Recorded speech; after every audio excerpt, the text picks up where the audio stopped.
Hello, আমি Barsha and welcome back to my new mini blog. তো গতকাল রাত্রেবেলায় আমি চলে এসেছিলাম আমার দিদির বাড়ি, কারণ আজ ভোরবেলায় আছে ওর বাড়িতে পুজো। তো আমি সকালবেলা উঠে আগে ছাদে চলে এসেছিলাম ওদের বাগানেতে। এসে দেখি এখানে টমেটো হয়েছে, ক্যাপসিকামও হয়েছে, সেটার ভিডিও হয়নি, আর গাঁদা ফুলও হয়েছে। তারপর এখানে আমি স্নান করে চলে এসেছিলাম পুজোর এখানে, আর এসে দেখি দিদি এখানে সব ফলগুলো কাটছিল। তো আমিও লেগে পড়েছিলাম কাজে। আমি এখানে ছাড়িয়ে নিয়েছিলাম নারকোল সিন্নি বানানোর জন্য।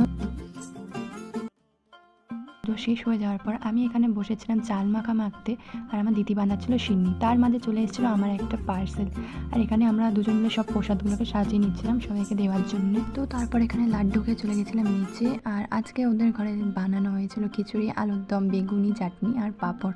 তো সেগুলো খেয়ে নিয়েছিলাম। তারপর দুপুরবেলা বসে বসে একটু ফল খেয়েছিলাম আমি, দিদি, মা। তারপর একটা ছোট্ট ঘুম দিয়ে উঠে পড়েছিলাম, আর দিদি আমাকে বানিয়ে এনে দিয়েছিল ম্যাগি। তো সেটা খেয়ে তারপরে এখানে আমি রেডি হয়ে নিয়েছিলাম বাড়ি যাব বলে, কিন্তু সবাই মিলে তো গল্পই করে যাচ্ছিলো।